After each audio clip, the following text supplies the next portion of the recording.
It's pretty obvious why you're not making money yet and why you're not rich. I've talked to thousands of people, and I've helped thousands of people make their first $10,000 a month. And I've also seen a lot of people that haven't been able to do it. And it's pretty obvious the people that aren't able to do it. And while I'm out here in my jacuzzi just hanging out, I just feel like recording a video for you guys. And the main thing is just the people that aren't making $10,000 a month is they just don't really want it bad enough. And maybe they do want it, you know, but they don't like want it. They don't like, it's their entire existence is making money and being able to get to success. And that's totally fair. It makes sense. A lot of us grew up with these beliefs that making money is bad, that, you know, getting rich is, you know, for people that are assholes and selfish, and rich people are assholes. And it's the belief and the mindset that we grow up with that you're not supposed to really make that much money. And that's okay to have that belief if you don't want to get rich, if you don't want to make a ton of money. But if you do want to get rich and you do want to make a ton of money, then you have to decide. You have to decide that it's time to finally actually get rich, and it's time to go all in and to believe that you are worthy.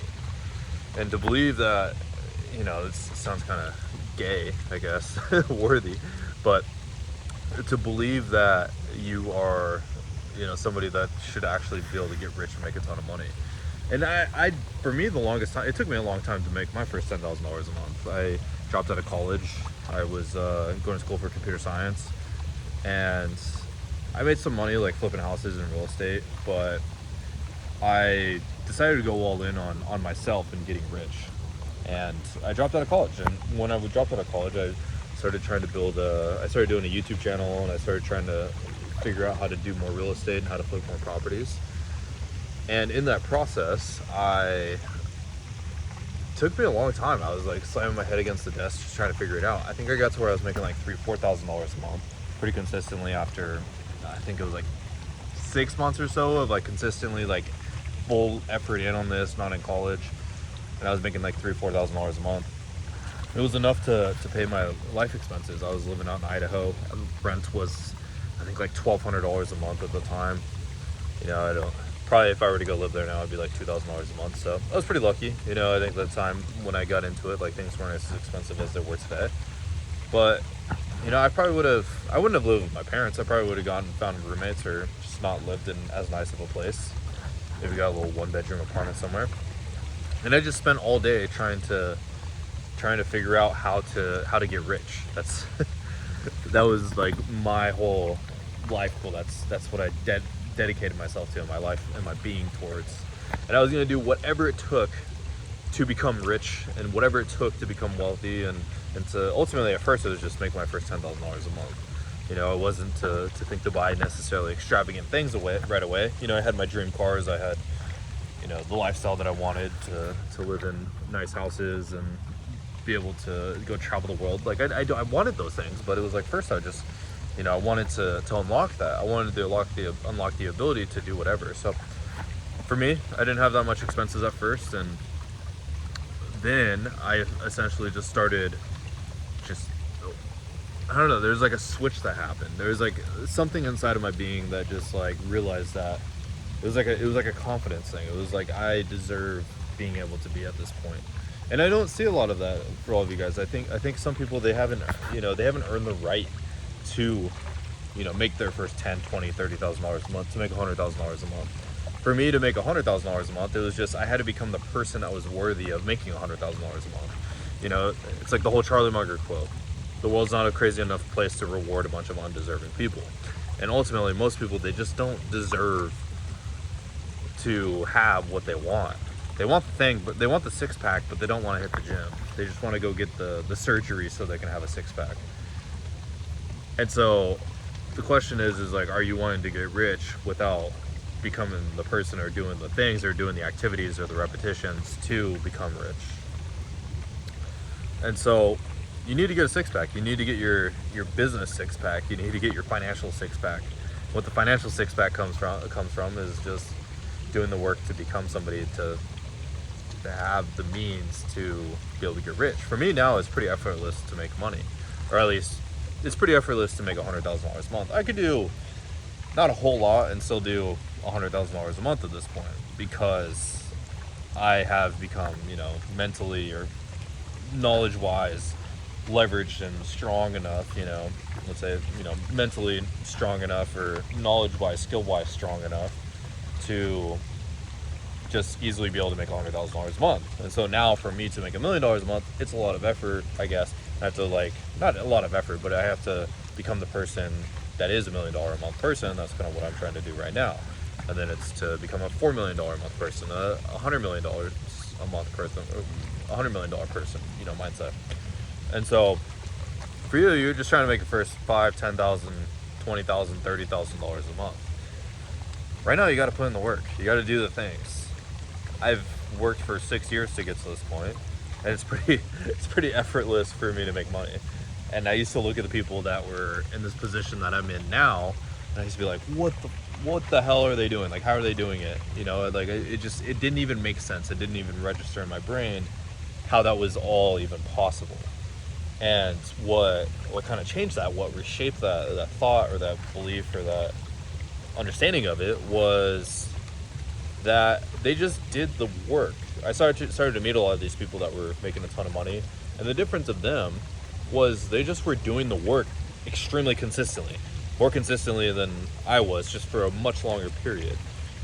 I would meet these people and be like, how the hell did they do it? But then as I would talk and their story would unfold, it always just, they did it for a lot longer than I had, significantly longer. And so question is, have you been doing it long enough? Are you doing the right reps? Are you in the right boat as well?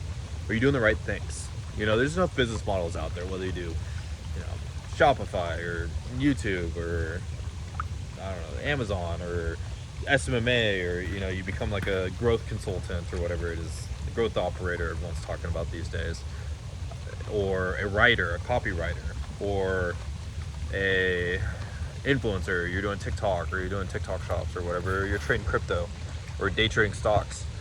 All these, inevitably you'll get to where you're making $10,000 a month. I have many friends in all of those things that are making a lot of money. And so you just got to pick something and just dedicate your being to that. And then you have to have the conviction and the confidence in yourself. What got me the conviction, and I'll give this to you guys as a blessing here, is I would meet these people, or I would watch these people that were making money online. I just thought they were, honestly, they weren't that smart. I thought they were just pretty normal people. And I thought the only difference between me and them was just they had the right business model and they just put in the effort. And other than that, I felt like I was the same person as them. If not, I felt like I was more capable than they were. I knew that I went to college. I was able to have, I knew computer smarts. I remember, meeting some people and realizing that they just weren't that smart. And I think that's the thing. We think that, everybody's at a certain level, but in reality, they're not. It's like wealth, It's like, if you, in this lifestyle I live, I just think, everybody's rich at this point because it's just my environment. Now, I don't fully believe that because it's I grew up in the other side of things where I didn't have a whole lot of money to my name, and grew up with parents that were, pretty middle class. They've been anywhere between lower and upper middle class my entire life. And I've seen them kind of go through these different cycles. And when I was growing up, it just seemed everybody was kind of that. And then the people that were wealthy or rich, they just seemed kind of select few and stuff. And then the rich, they see it as just, oh, everybody is rich, everybody's wealthy, everybody flies a private jet or whatever. And so it's the same thing with your knowledge and the things that you know. It's just you think that everybody knows what you know, but when you start meeting a lot of these people, especially millionaires, you start to realize that they don't really know what you know. A lot of times they probably know less than what you know. They just know how to do business. That's what they're good at. And maybe you probably are smarter than them in a lot of other departments, but they're just smarter in financial literacy, or when it comes to business and when it comes to experience and understanding how money works and mental models. And so you got to develop the same mental models. You just got to go through the same blueprint that they did. It wasn't that they went to college. It wasn't that they were, that much smarter. You just have to realize that they're the same as you. So that is how you develop the conviction that you are somebody that should be able to make a ton of money and you should be able to become rich, is by realizing, like I said, that these other people aren't that much different than you. They're basically the same person. They're basically doing, they're you, just they've put a little bit more time into the business world. And if you realize that it's just a bunch of skill sets and knowledge and just becoming good at things, and you'll become rich, you'll realize you're like, oh shit, it's not that hard for you to do that. So you just have to I know why someone's not making 10 grand a month. Typically it's because they don't believe that it's possible. And if they do believe it's possible, they just haven't put in the work, and they just aren't deserving of making that much yet. They just haven't put in the time. Now people that have already kind of developed the skill sets, and they're just they just need a little bit more time and kind of playing with the dynamics of variables a little bit, they become rich pretty quickly. So that's the thing, is asking yourself, do I really fully believe that I can make 10 grand a month? If not, what do I got to do to do that? What do I have to become to make 10 grand a month? Like what confidence do I have? What type of self-talk? What beliefs do I have to have? What type of person do I have to become? And then once you are able to articulate that and you're able to break it down, now you just got to work towards it. Now you just got to work rigorously every single day to become that person with all of your core belief, all of your every ounce of yourself into this effort of becoming this thing. And realizing that when you do this, you may have to let go of some of the versions of yourself that are, some of the beliefs that are, some of the aspects of yourself that don't really serve you anymore. And some of those things might consist of, thinking that, like I said, rich people are assholes. If you think that, it's going to be really hard to become rich, because you think the only way to become rich at this point is to be an asshole. And it's like, oh, you start telling yourself, oh, I don't want to be an asshole.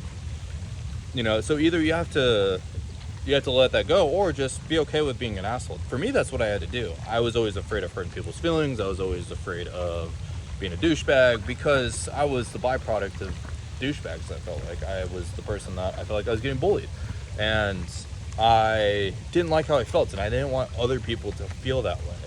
And so growing up, I had a tough time of overcoming some of these beliefs, because I realized that I started to form a belief that, I didn't want to be this thing, and I was so afraid of it. And maybe you have that. Maybe you had someone that you met that was an asshole, that was rich, and you tied the two together. Maybe you had a family member, maybe it was your dad. You have to ask yourself, who was it, what is it? And then from there, ask yourself, are you willing to let go of some of these beliefs to do whatever it takes for the overall mission? And you have to really challenge, what are your values, what are your ethics, and finding where that line is of really what is it that serves you and what doesn't serve you. There's some ethics and values that I think truly do serve us, but then also they're in beliefs. But then there are a lot of them that don't serve us. And it's the decision of okay, I am going to become this person. So I know I'm kind of talking very philosophical, things that just aren't actual tactical, but these are this kind of belief that I'm kind of trying to curate you guys towards here is what unlocked everything for me, which was, do I, Devin Canup, believe that I can make $10,000 a month? Do I believe I can make $10,000 this month?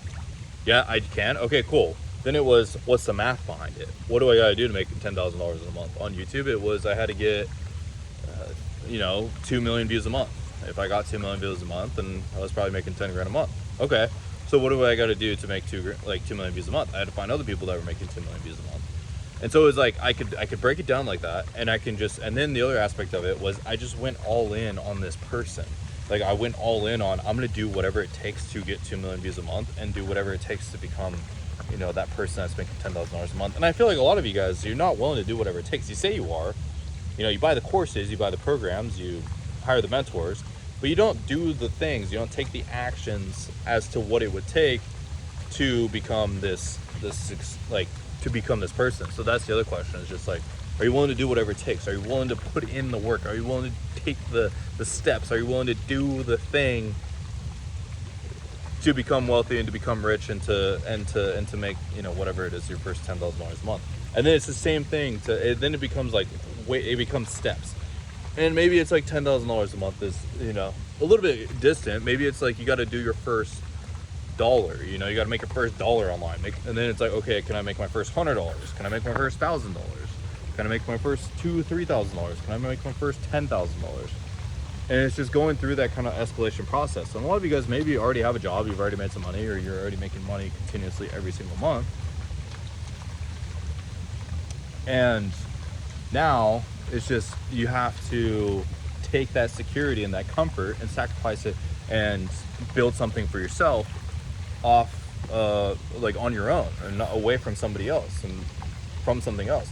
And so then it's a matter of, are you willing to, like, how much comfort are you willing to sacrifice for your future self? You know, comfort is one of those drugs that it forces us into being a person that is a fractional of what we are entirely. Being comfortable robs our future self and robs our potential and what things can become. And so, are you cool with that? Are you comfortable with that? If you are, that's cool. Good for you. Good luck if something happens in your life. But if you're somebody that, you know, if you believe that you're made for something greater in this life, which if you're watching this video and you've made it this far at this point, I believe that you're made for something. If you're watching some dude shirtless in a hot tub in his backyard with probably some pretty bad audio quality talking about how to make your first $10,000 a month, then I believe that you are somebody that's capable of this. And I believe that you're made for something like way greater in this life. And so if you have that belief, which I'm bestowing it upon you at this point, then what you need to ask yourself is, why am I so comfortable? Why am I so okay with things not changing? Why am I, you know, why am I giving up this opportunity of this era that's in front of us for the legacy of our name, the legacy of our family, the safety of our future family, the safety, like the gift of the future generations? Why am I being so comfortable, and why am I giving up what is made for those people? And that's a question for you to ask yourself. Like, why are you so comfortable? Is it the fact that it's just easy? Is it the fact that you've never faced adversity in your life? Because if you're like me, you know, I face comfort, and I had a tough time with it, I'll be honest. But growing up, I played sports. My dad always believed that me and my siblings, we always had to play sports, and we always, like, it didn't matter what we did, but we had to do something. We had to do some sort of sport. So for me, it was playing baseball. And for me, I tried, like, I had to always be great at whatever it was that I did. That was my everyone's, like, around me's one rule. You know, if I was gonna play the trumpet, awesome, cool. I just got to be the best trumpet player in the world. If it was gonna be baseball, which is what it was for me, I had to be the best baseball player in the world. That's what it was. I had to be the best. And so, if you had that belief, like if you were taught that, then why aren't you applying that right now to your financial career? Why aren't you becoming the best at whatever it is that you're doing? The best at YouTube, or becoming the best at, you know, making your first $10,000 a month and whatever it is that you're doing, your first agency or your e-commerce store or whatever, your copywriting business? Why aren't you applying those same exact things that you grew up with sports, and what your parents told you, your family told you, your friends, your coaches told you? Why aren't you applying that to business and to your lifestyle? I think your future self would thank you if you did whatever it takes. Your current self might hate you a little bit, but fuck your current self. They're unhappy. They're dissatisfied. They're tired of watching life just move on past without them. They're tired of not being anything in the world. They're tired of being nothing and not mattering. They want to matter. They want to have a purpose in this world. They want to have like a reason for being instead of just being some nothingness. And so if that's you, and if that speaks to you and that resonates with you, then why aren't you doing something about it? And to furthermore, if you haven't been doing something about that and you haven't been applying that to the person that you're becoming, and it's been getting in the way and you've been too comfortable, it's time to change. It's time to change that. It's time to change that direction that you're headed. It's time to ask yourself, I know it's kind of scary, like this person that I'm becoming, but would you rather be fearful of this greatness that you're becoming, or would you rather be fearful of the dangers that come if you don't become the best version of yourself? And also the laying on the deathbed of regrets of knowing that you could have been so much more and not even tapping into a fraction of who that being or who that person is.